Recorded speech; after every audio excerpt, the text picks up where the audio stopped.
Hello everyone, this is the Part-Time Economist, and guess what? Today's the day we finally have the results of the VA disability claim.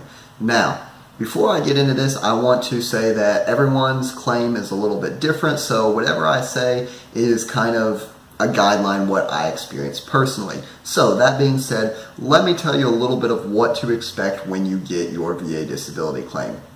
Now, the first thing that you're going to get is you're going to get a really thick envelope, and there's going to be a lot of pieces of paper in there. But the most important thing is your ratings decision. Now, I've pulled a ratings decision to put on the screen for you guys so you can see a little bit what it looks like. It's going to say Department of Veterans Affairs. It will have your name. It will have your file number, which is also your social security number, which is why it's blocked out. The ratings decision date. Now, the ratings decision date is going to be very important for reasons that I will explain in a little bit. Then it's going to start off with the introduction. It's going to say, the records reflect that you were a veteran of the Gulf War era or Vietnam era or whatever era you were a veteran of. You filed an original claim on this day. Based on a review of the evidence listed below, we have made the following decisions on your claim. So that is like the introduction. Then they're going to go a little bit more and they're going to go the decision. So if you filed, let's say you did knee pain, elbow pain, and back pain, they are going to go through all of these separately. And they're going to say, for each specific thing, they're going to say the evidence. They're going to tell you, before they even get into the individual claims, they're going to say, this is the evidence we looked at, and it's going to be your claim, it's going to be your service treatment records, it's going to be whatever buddy statements you submitted. If you had to go to VA exams with some doctor, it's going to be on that also. Now, once it tells you what evidence they looked at, they're going to talk about their reasons for the decision.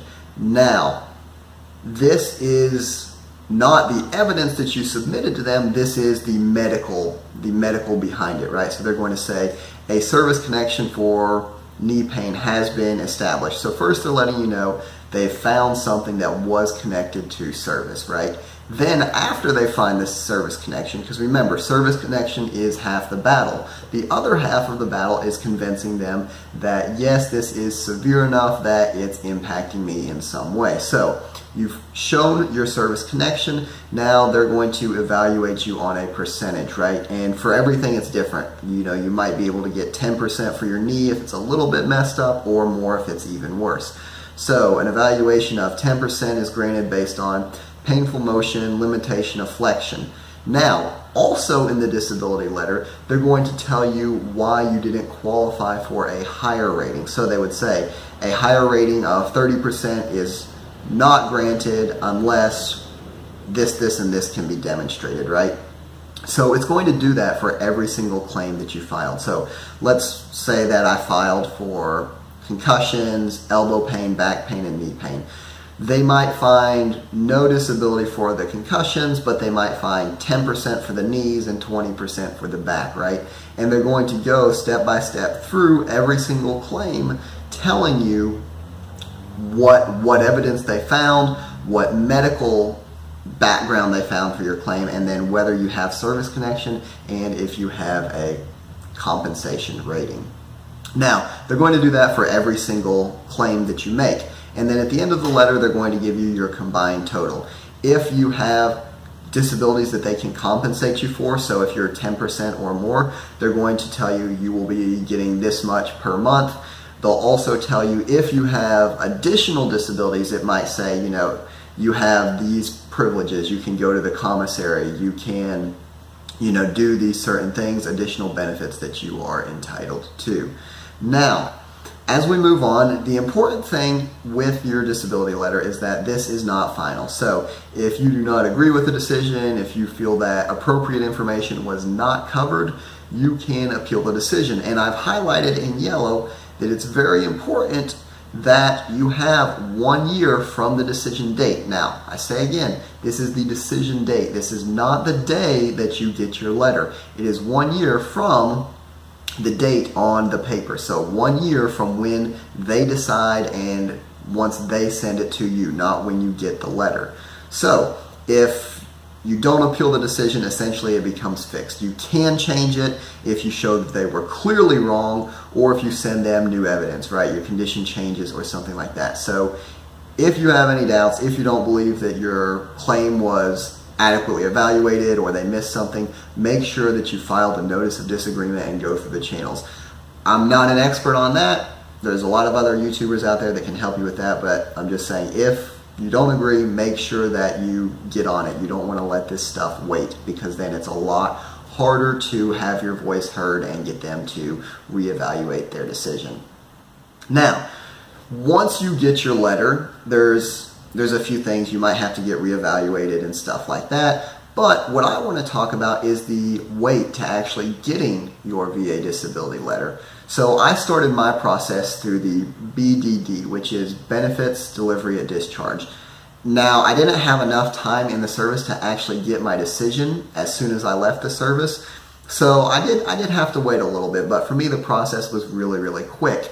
And when I was going through the process, what I kept wondering is, okay, I moved from this stage to this stage. How long is it going to be until I get an answer, right? And so I wanted to go through some of the steps that you'll find on the eBenefits website. So step one, and this is all from the VA's official website, I just copy and pasted, so I'm not plagiarizing.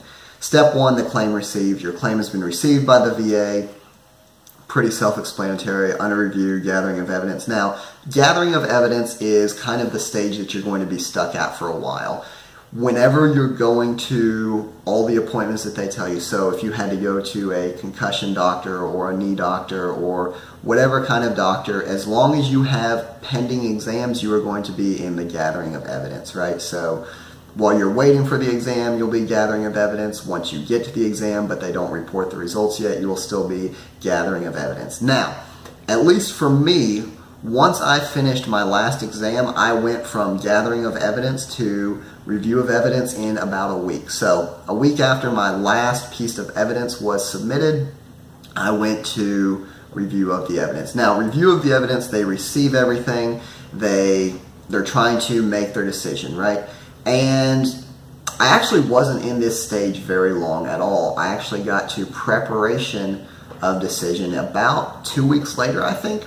And preparation for decision, the Veteran Service Representative has recommended decision and is preparing required documents detailing that decision. More evidence is required. The claim will be sent back in the process for more information or evidence. I was in this stage for about a week and a half, I think.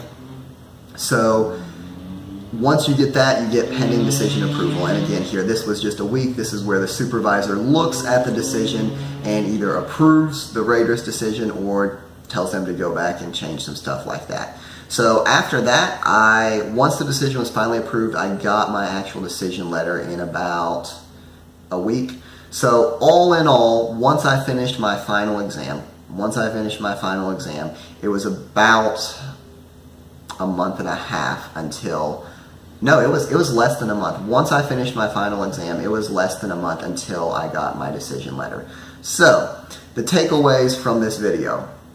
Number one, if you file your claim and you want to appeal the decision, make sure that you do that as soon as possible, because it's going to take time. It's going to, you're going to have to figure out the process and everything like that. So remember, 1 year from the decision date.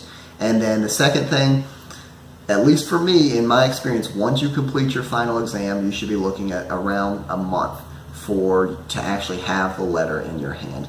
This is a part-time economist. I hope the video has been useful, and I hope to see you next time.